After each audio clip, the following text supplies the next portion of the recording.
اللہ کے فضل و کرم سے، اللہ کی توفیق سے آج ہم ہیں قرآن کریم کی تفسیر کے ساتھ، اور آغاز کریں گے سورہ مائدہ کی آیت نمبر 87 سے 87 سے۔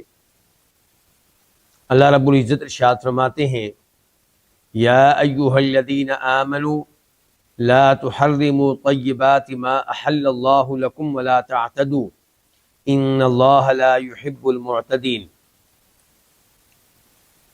یا ایھا الذین آمنوا، اے وہ لوگو جو ایمان لائے ہیں۔ آمنو فعل ماضی ہے، اے وہ لوگو جو ایمان لائے ہیں، اور ہم آسان لفظوں میں کہہ دیتے ہیں اے ایمان والو۔ لا تحرموا، تم حرام قرار نہ دو، طیبات ما احل اللہ لکم، جو چیزیں اللہ نے تمہارے لیے حلال کر دی ہیں ان میں سے پاکیزہ چیزوں کو حرام قرار نہ دو۔ ولا تعتدوا، اور تم حد سے آگے نہ بڑھو۔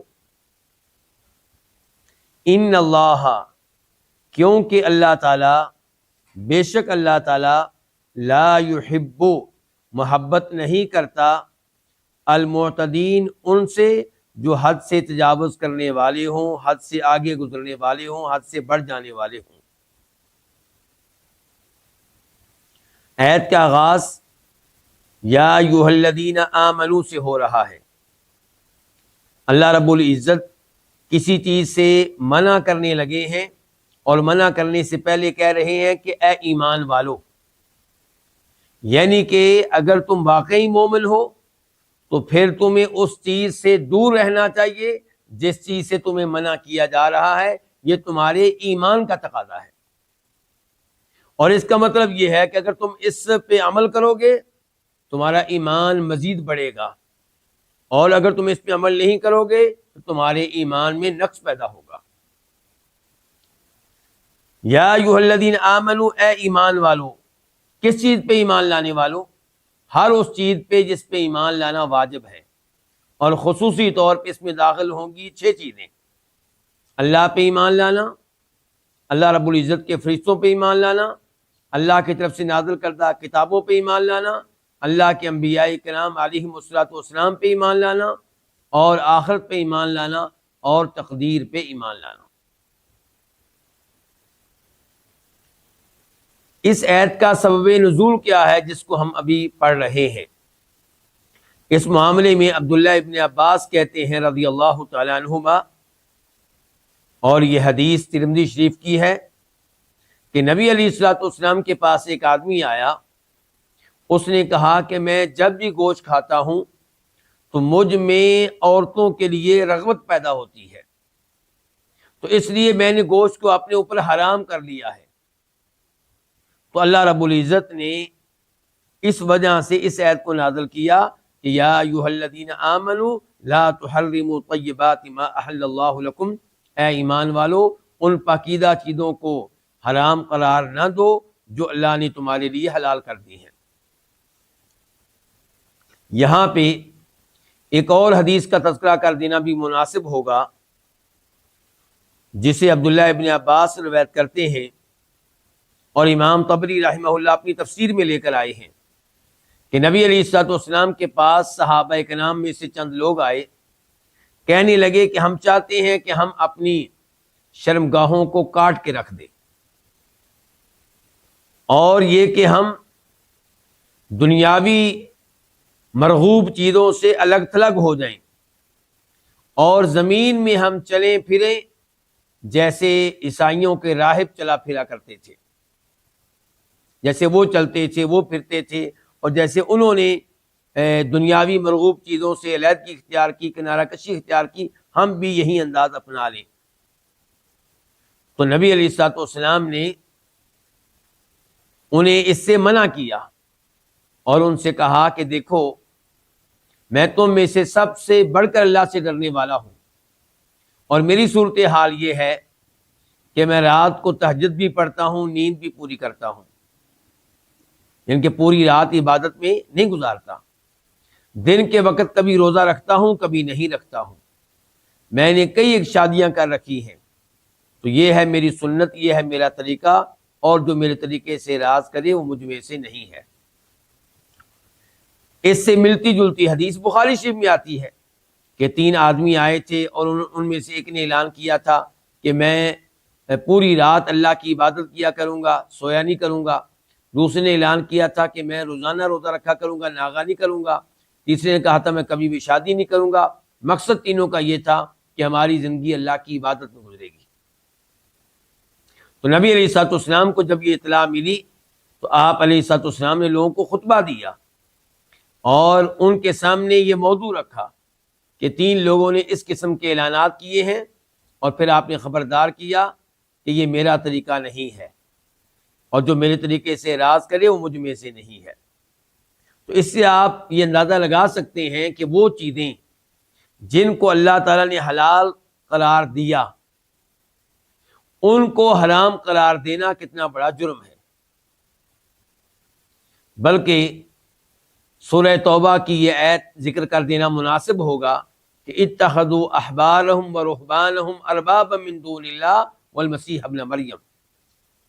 اللہ رب العزت ارشاد فرماتے ہیں کہ یہودیوں اور عیسائیوں نے اپنے اپنے علماء کو، اپنے اپنے عبادت گزاروں کو، درویشوں کو رب بنا لیا تھا، اور مسیح بن مریم علیہ السلام کو بھی رب بنا لیا تھا۔ ایک مسلمان نے کہا جو پہلے عیسائی تھے کہ اے اللہ کے رسول علیہ الصلوۃ والسلام، ہم نے تو ایسا کبھی نہیں کیا تھا، ہم تو اپنے علماء کو رب قرار نہیں دیتے تھے، ہم تو اپنے درویشوں کو رب نہیں سمجھتے تھے۔ تو آپ علیہ الصلوۃ والسلام نے فرمایا کیا ایسا نہیں تھا کہ جس چیز کو وہ حلال قرار دیتے تم آنکھیں بند کر کے اسے حلال مان لیتے، اور جس چیز کو وہ حرام قرار دیتے تم آنکھیں بند کر کے اسے حرام مان لیتے؟ تو وہ کہنے لگے بالکل ایسا ہی تھا۔ فرمایا یہی ان کو رب کا درجہ دینا ہے، کیونکہ حلال و حرام قرار دینے کا اختیار کس کے پاس ہے؟ صرف اللہ کے پاس ہے۔ اور ایک یہ ہے کہ کسی چیز کو آپ اپنے اوپر حرام کر لیں، باقی لوگوں کے لیے اس کو حرام نہ سمجھیں، تو یہ ایک الگ موضوع ہے، یہ ایک الگ موضوع ہے۔ جیسا کہ نبی علیہ الصلوۃ والسلام نے کہا تھا کہ میں آئندہ شہد نہیں پیوں گا، تو اللہ نے کہا تھا لِمَ تُحَرِّمُ مَا أَحَلَّ اللَّهُ لَكَ، جو چیز اللہ نے حلال قرار دی ہے آپ اس کو حرام کیوں قرار دیتے ہیں؟ تو اس کو قسم کا درجہ حاصل ہے، اور شریعت نے یہ کہا ہے کہ آپ اپنی یہ قسم توڑیں اور قسم کا کفارہ ادا کریں، اور اس چیز کو اپنے لیے حلال سمجھیں جس کو آپ نے اپنے اوپر حرام کر لیا تھا۔ ایک ہے کسی چیز کو پوری امت کے لیے، تمام انسانوں کے لیے حرام قرار دے دینا، وہ زیادہ بڑا جرم ہے۔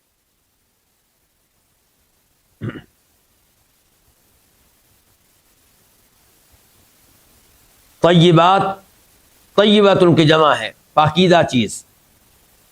ما احل اللہ لکم، جو بھی چیزیں اللہ نے تمہارے لیے حلال کر دی ہیں، تو حلال، کسی چیز کو حلال قرار دینے کا اختیار کس کے پاس ہے؟ صرف اور صرف اللہ رب العزت کے پاس۔ نبی علیہ الصلوۃ والسلام کے پاس بھی اختیار نہیں ہے، اسی لیے اللہ نے کہا لِمَ تُحَرِّمُ مَا أَحَلَّ اللَّهُ لَكَ۔ اور جب صحابہ کرام میں سے کوئی یہ کہے کہ نبی علیہ الصلوۃ والسلام نے فلاں چیز کو ہمارے لیے حلال کیا، تو مراد یہ ہے کہ آپ نے حکم بیان کیا کہ اللہ نے یہ چیز حلال قرار دی ہے۔ وَلَا تَعْتَدُوا، اور تم حد سے آگے نہ بڑھو، یعنی کسی چیز کو حرام قرار دینا جبکہ اللہ نے اس کو حلال قرار دیا ہے، یہ اپنی حد سے آگے بڑھنا ہے۔ انسان کا یہ اختیار نہیں ہے کہ اس چیز کو حرام قرار دے جس کو اللہ نے حلال قرار دیا ہے۔ تو اللہ نے کہا وَلَا تَعْتَدُوا، اپنی حد سے آگے نہ بڑھو۔ ان اللہ لا يحب المعتدین، اللہ رب العزت ان سے محبت نہیں کرتا جو حد سے آگے بڑھنے والے ہوں۔ اللہ محبت نہیں کرتا ان لوگوں سے۔ اس کا مطلب یہ ہے کہ اللہ ان سے محبت کرتا ہے جو اپنی حد میں رہے اور اللہ تعالیٰ کی حلال کردہ چیزوں کو حلال جانے اور حرام کردہ چیزوں کو حرام جانے۔ تو اس ایت سے پتہ چلا کہ محبت کرنا اللہ کی صفات میں سے ایک صفت ہے۔ اللہ کئی لوگوں سے محبت کرتا ہے، اللہ کئی اعمال سے محبت کرتا ہے، اللہ کئی مقامات سے محبت کرتا ہے، اور کئی لوگوں سے اللہ نفرت کرتا ہے، کئی لوگوں کو اللہ ناپسند کرتا ہے، کئی اعمال کو اللہ ناپسند کرتا ہے۔ تو ہمیں اللہ تعالیٰ کی ان دو صفات پہ ایمان لانا چاہیے، اور اللہ سے دعا کرنی چاہیے کہ اللہ تعالیٰ مجھے اور آپ کو ان میں شامل کر لے جن سے اللہ محبت کرتا ہے، اور ان اعمال کو اختیار کرنے کی کوشش کرنی چاہیے جن اعمال کی وجہ سے اللہ کی محبت ملتی ہے۔ المعتدین، اللہ محبت نہیں کرتا ان سے جو اللہ تعالیٰ کے حق میں حد سے آگے بڑھنے والے ہوں، اللہ کے اختیار کو اپنے ہاتھ میں لینے کی کوشش کریں، اور اللہ ان سے بھی محبت نہیں کرتا جو اللہ کے بندوں کے معاملے میں حد سے آگے بڑھنے والے ہوں، ان پہ ظلم و زیادتی کرنے والے ہوں، ان کے گھروں پہ قبضہ کرنے والے ہوں، ان کی زمین پہ قبضہ کرنے والے ہوں، ان کے مال پہ قبضہ کرنے والے ہوں، انہیں قتل کرنے والے ہوں، انہیں زخمی کرنے والے ہوں۔